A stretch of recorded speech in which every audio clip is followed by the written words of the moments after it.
Nós vamos discorrer aqui os 6 versículos, e eu acredito que eu até já trouxe uma palavra nesse texto, mas esse texto voltou a falar comigo fortemente, e eu acredito que as pessoas que aqui estão hoje um pouquinho já são diferentes das que já um dia estiveram ouvindo este texto. E como nós todos sabemos, a palavra do Senhor sempre se renova, né? A interpretação, a forma, como nós abordamos o texto, sempre ele está mudando, né? Sempre ele está dando algo novo para a gente. Então, no Salmo de número 13, diz assim: Até quando, ó Senhor, esquecer-te-ás de mim para sempre? Até quando esconderás de mim o teu rosto? O primeiro verso fala a respeito de 3 perguntas que o salmista ele faz para Deus. Até quando, ó Senhor? Aqui demonstra um período de tempo aonde a queixa do salmista vem em sequência, dizendo que aparentemente Deus, o Senhor, esqueceu dele. E ele questiona: até quando, ó Senhor? Esquecer-te-ás de mim para sempre? E ele continua também a questionar: até quando esconderás de mim o teu rosto?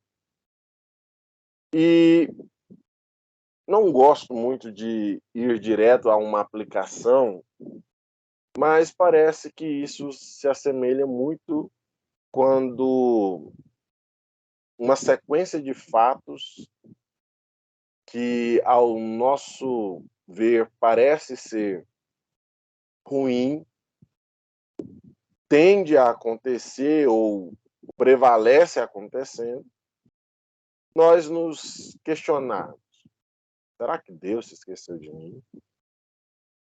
Será que o rosto de Deus está escondido de mim?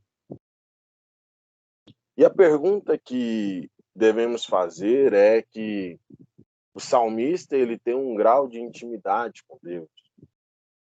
O salmista ele louva a Deus. O salmista ele cuida das coisas de Deus. O salmista ele leva as pessoas a adorar a Deus. O que o salmista faz é o que muitos de nós fazemos, mas em algum momento, uma crise existencial, questionamentos internos começam a saltar ao nosso coração, e quando não, nós também já abrimos o coração para as pessoas mais próximas a respeito daquilo que está se passando dentro de nós. O salmista também permanece no versículo 2, dizendo: até quando consultarei com a minha alma, tendo tristeza no meu coração cada dia?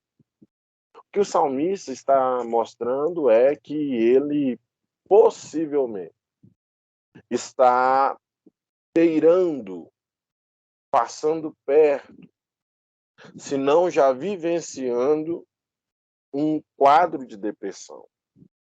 O que o salmista está vivenciando é provavelmente um quadro onde a sua alma já foi esquadrinhada, e o que o salmista mostra para a gente é que a sua humanidade está gritando, que a sua carne humana, homem, carne, está gritando.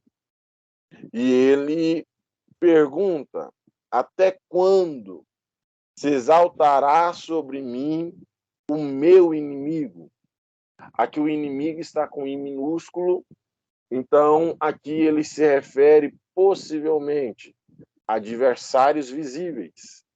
adversários como exércitos que perseguiam constantemente o povo de Deus. Porém, também podemos dizer, trazer aqui o inimigo que sempre nos derrodeia, que está ao nosso derredor, e ele tem conseguido afligir a alma do salmista. Relembro, é crente, serve a Deus, leva o povo a adorá-lo, leva adoração a Deus.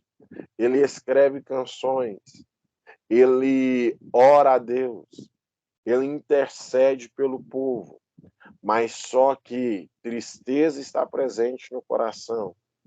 A sensação de que Deus o esqueceu também está gritando dentro dele. E ele continua a pedir: atenta para mim e ouve-me, ó Senhor, meu Deus. Ilumina-me os olhos para que eu não adormeça na morte.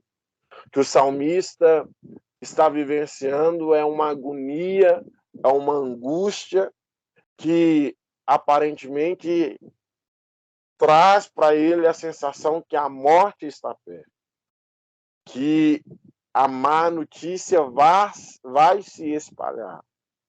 E vai se espalhar porque ele teme adormecer na morte física. E ele já está deixando as suas forças se esvair, a sua força ir embora. O seu coração agora já não apresenta bastante fé. O que está no coração do salmista está ficando claro. O que está no coração do salmista talvez seja questionamentos que são válidos, que mesmo como cristão nós também passamos. Como cristão nós também temos. Como servos do Senhor nós também vivenciamos. Mas só que o salmista continua dizendo: para que o meu inimigo não me diga, prevaleci contra ele. E os meus adversários não se alegrem, vendo eu a vacilar.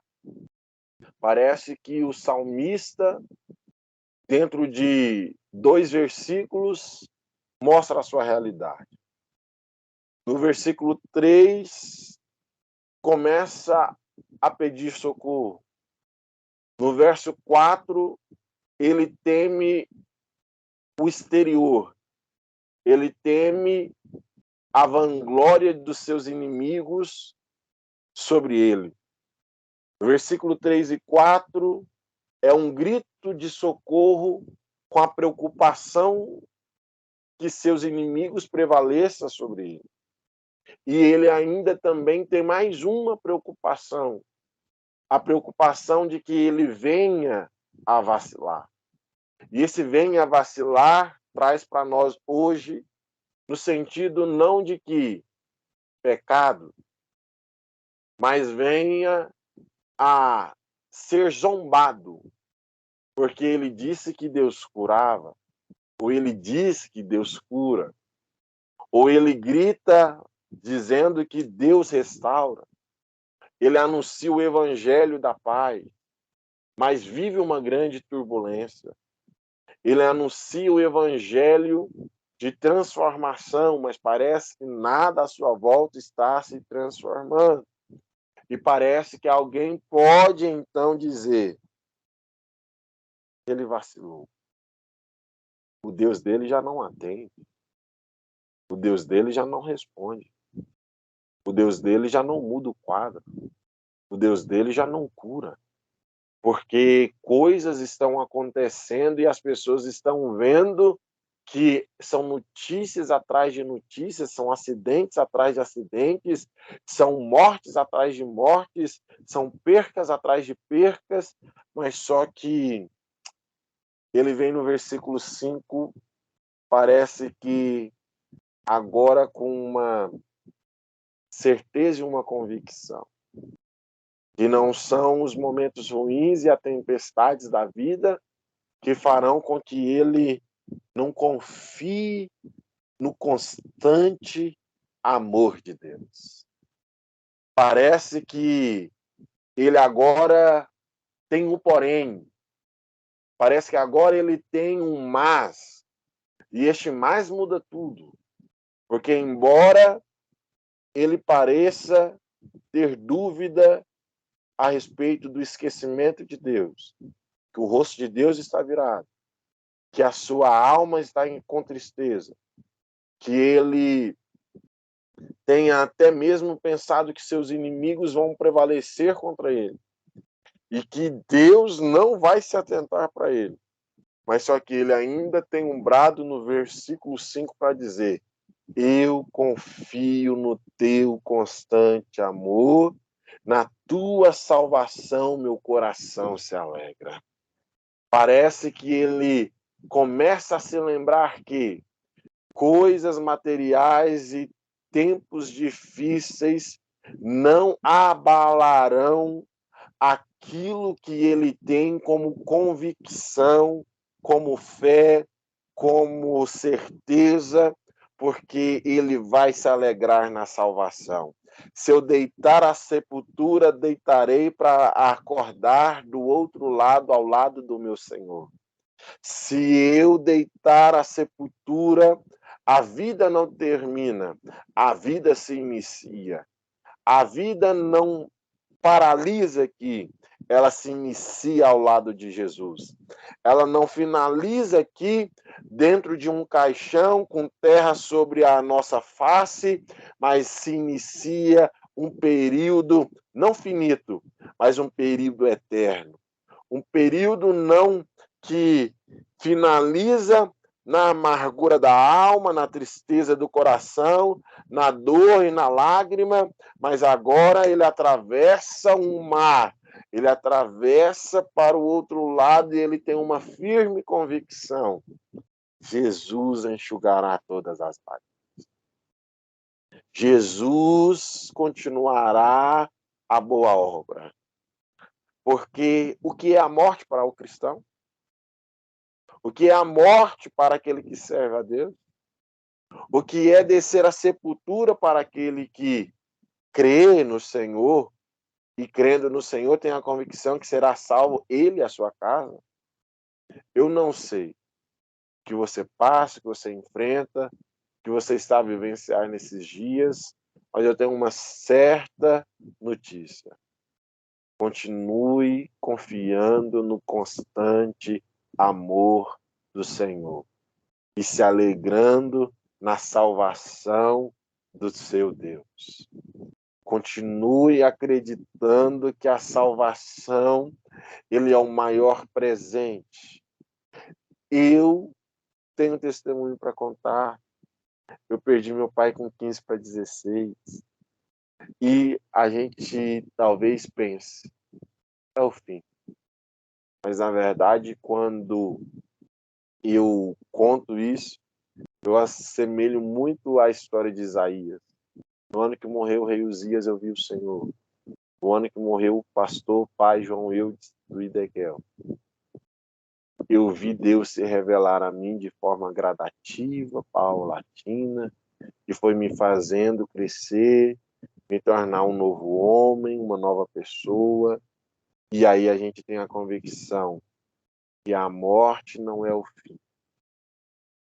A morte de alguém querido não é o fim, mas pode ser o início de uma grande experiência. Talvez estejamos... Eudes, você veio nessa noite para pregar a morte, apregoar a morte? Não. Eu vim para te lembrar que para o cristão a morte não é o fim, é uma promoção. Nós sofreremos com as perdas.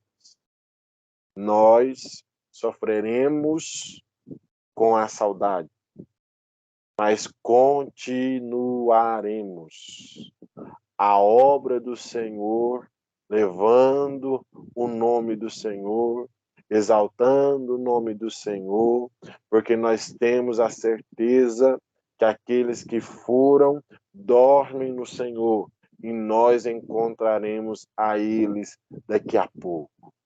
E nós exultaremos no Deus da nossa salvação.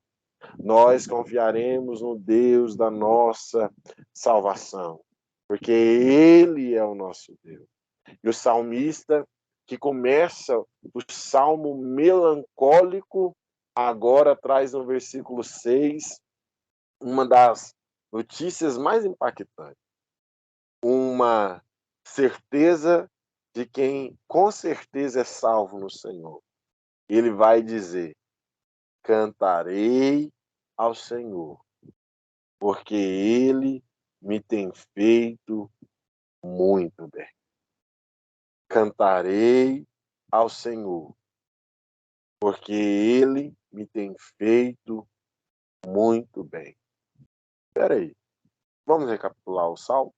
Você está com a Bíblia aberta, ou com o celular, ou com a Bíblia online?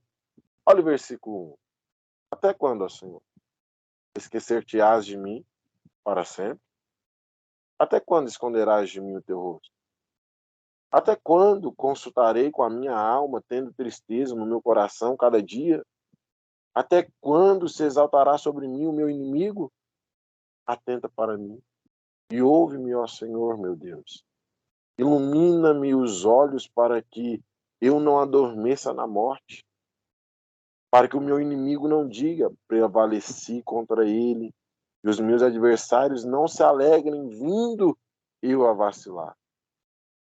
Mas confio no teu constante amor. Na tua salvação, meu coração se alegra. E parece que é até desconexo o versículo 6. Mas na verdade não é. É porque ele está dizendo: eu sei que vai ter dias que eu posso até mesmo questionar se Deus está do meu lado. Questionar se ele se esqueceu de mim. Ele vai olhar para sua alma, vai ver que ela foi esquadrinhada, tem tristeza, é fato, é verídico. Tristeza faz parte da vida do homem, até mesmo do cristão. Mas só que ele toma uma decisão. É sobre essa decisão que eu e você precisamos basear a nossa conduta mediante a quadros difíceis de vivenciarmos. O que o salmista está mostrando para mim e para você é que, embora a tristeza venha, eu cantarei ao Senhor. Embora o luto bata à minha porta, eu cantarei ao Senhor. Embora falte alimento à minha mesa, eu cantarei ao Senhor. Embora eu não tenha recursos financeiros, eu cantarei ao Senhor. Embora eu não tenha muitos amigos à minha volta, eu cantarei ao Senhor. Porque, na verdade, a adversidade não é determinante quanto àquilo que eu tenho no meu coração. O que eu tenho no meu coração não é ingratidão. O que eu tenho no meu coração é louvor ao meu Deus que me sustentou todos os dias da minha vida. O que eu tenho é a convicção que o meu Deus me faz muito bem. Porque o que Paulo está dizendo para nós é que todas as coisas cooperam para o bem daqueles que amam a Deus e são chamados segundo o seu decreto. O que eu e você precisamos ter em nossa mente, em nosso coração, é o cântico de glorificação ao nosso Deus. O que temos que ter em nossa mente, em nosso coração, é um cântico que eleva a grandeza do nosso Deus.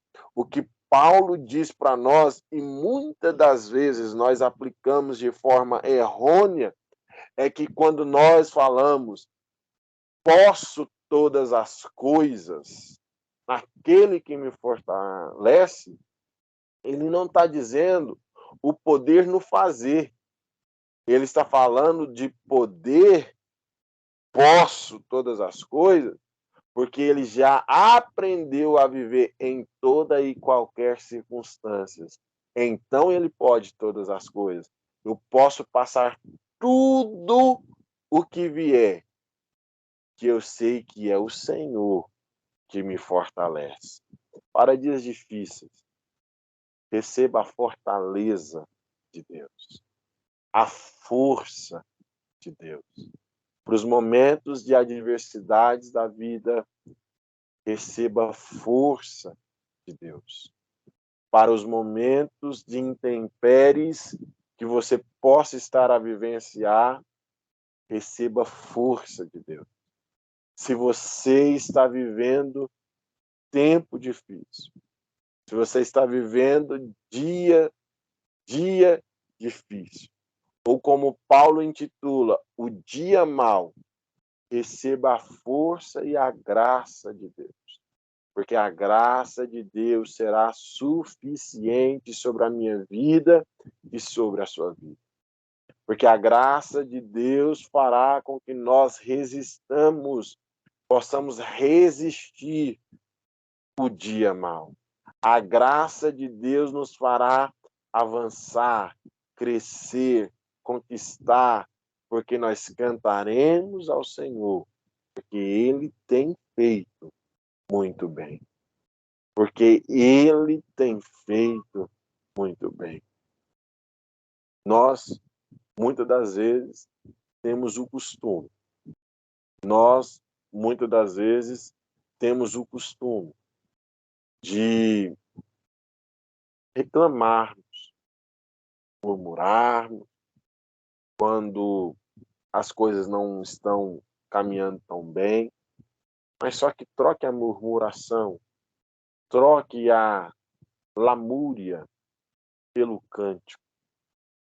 Diz o hino da Elaine de Jesus, de que todo dia, sempre de manhã, levanto a minha voz para falar com Deus, porque Ele fez brilhar a luz do mundo.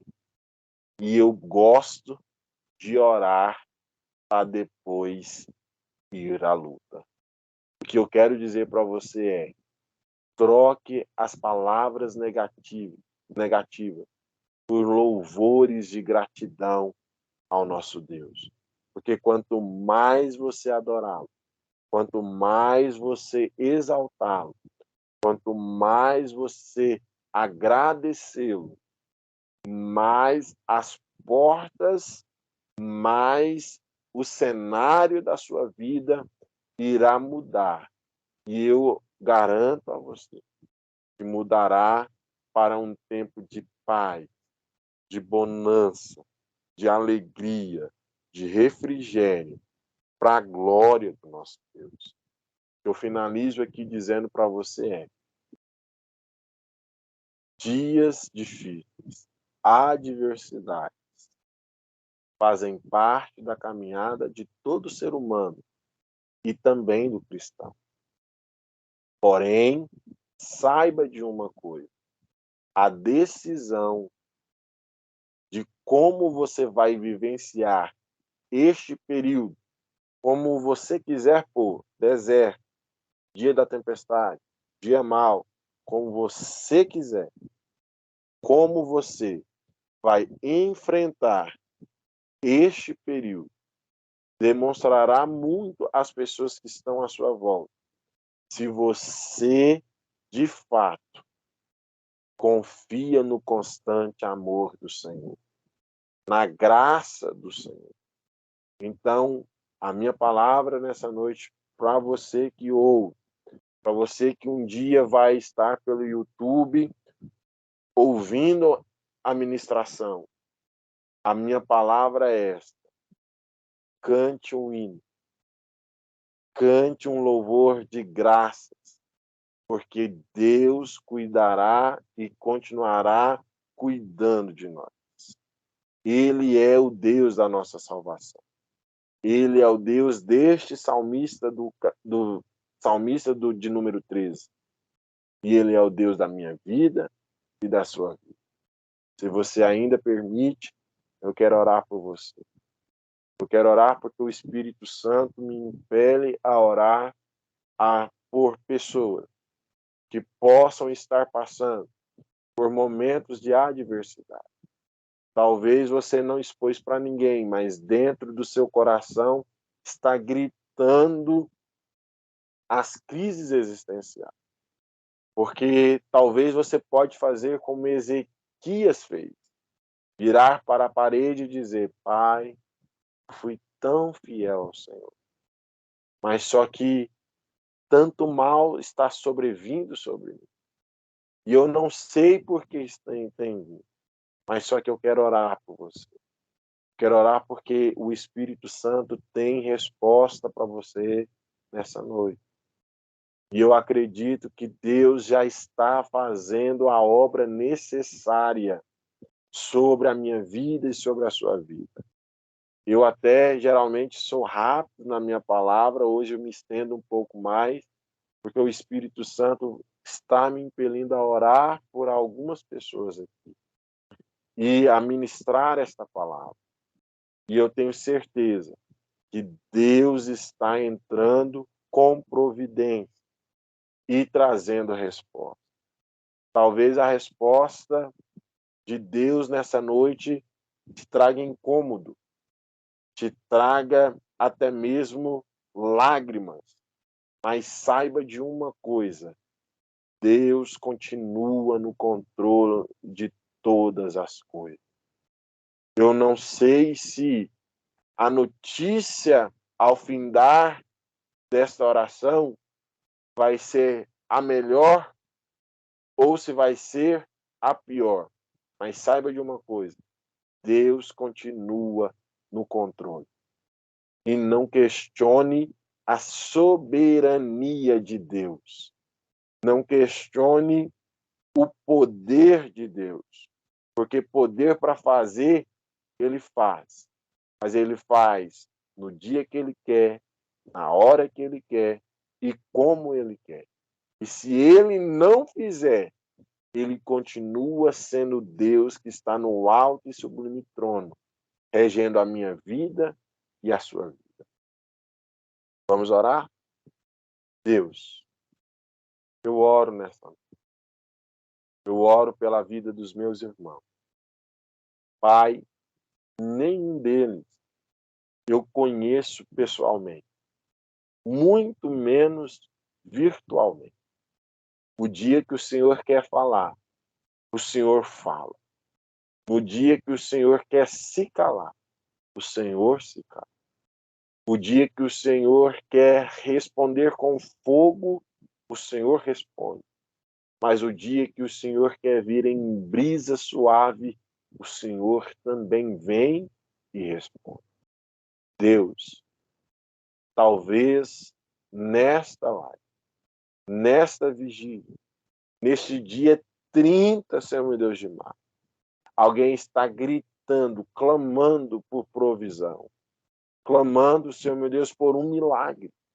Mas, Pai, o Senhor é quem pode responder e trazer a resposta certa e exata. Senhor, eu, Pai, me curvo diante da sua soberania para aqui, Pai, pedir, para aqui rogar, Senhor, para aqui eu possa, Senhor meu Deus, pedir com todo temor e tremor, Pai, que o Senhor me faz sentir agora, Pai. E, Pai, eu lhe peço, visita, Deus. Pai, toca. Pai, restaura. Pai, Pai, ali arranca, Senhor meu Deus, a dor. Faça, Senhor meu Deus, com que os médicos fiquem, Senhor meu Deus, pasmos.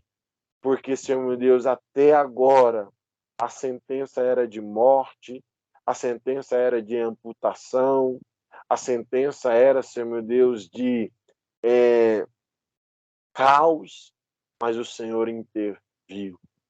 O Senhor, Senhor meu Deus, entrou ali, visitou, fez, Senhor meu Deus, com a cirurgia que o médico não precisará fazer, mesmo estando marcada. Deus, em nome de Jesus. Pai, visita os estados, Senhor Deus, pertencentes a cada um desta live. E visita, Senhor Deus, quem está na live e quem também é, Pai, integrante da família de quem está nesta live, Pai. E que nós tenhamos testemunho, Senhor Deus, que o Senhor operou a obra, que o Senhor fez a obra, e que nós, Senhor Deus, vivenciamos milagre. Ó Deus, eu sinto na minha alma, Senhor Deus, autorização para liberar, Senhor Deus, uma palavra de vida, Pai.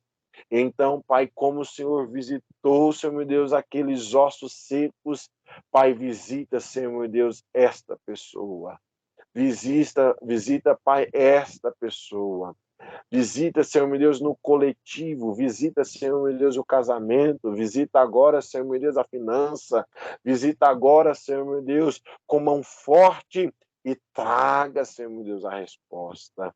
Pai, coloque o cântico de ação de graça nos lábios dos meus irmãos, dos meus amigos, daqueles que são irmãos em Cristo, Pai, que faz parte da mesma família que eu faço do corpo de Cristo. Em nome de Jesus, Pai, eu abençoo a casa, eu abençoo o casamento, matrimônio, casamentos, Senhor meu Deus, que estão, Senhor meu Deus, por um fio, mas é o fio, Senhor meu Deus, que o Senhor diz em Eclesiastes, que não se rompe, que não se quebra, Senhor meu Deus, que não pode, Senhor meu Deus, ser partido, porque ali, Senhor meu Deus, é o fio que é o Espírito Santo, que faz com que laços que estão rompidos sejam agora, Senhor meu Deus, mais uma vez restaurados para a glória do teu nome, em nome de Jesus, em nome de Jesus, em nome de Jesus. Receba vida, receba autoridade de Deus, receba agora presentes de Deus, receba dádivas espirituais, dons espirituais, volte a falar em línguas, volte a profetizar, volte a cantar, volte a ser um músico com excelência, volte agora nessa noite, Senhor, a dar, Senhor Deus, visões, volte agora a dar sonhos, Pai, em nome de Jesus. Esta é a minha oração. Amém, amém, amém. Deus em Cristo Jesus.